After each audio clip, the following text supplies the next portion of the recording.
Gmail login without verification code. Hey everybody, welcome back to our channel. In this video I'm going to guide you on how you can log into Gmail without verification code, so make sure to watch the video till the end.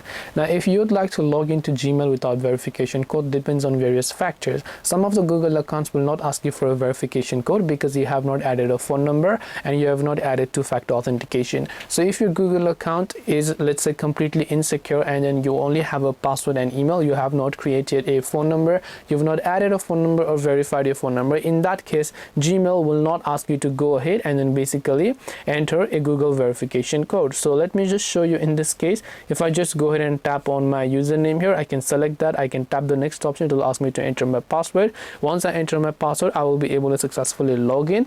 Now if you have two-factor authentication, there is no way but to verify it, because Google does this just in order to help you keep your account secure, though there could be other ways to verify. So hope this video helps you. If you have got any questions, feel free to leave them down below. Thank you for watching till the end and see you soon in the next video.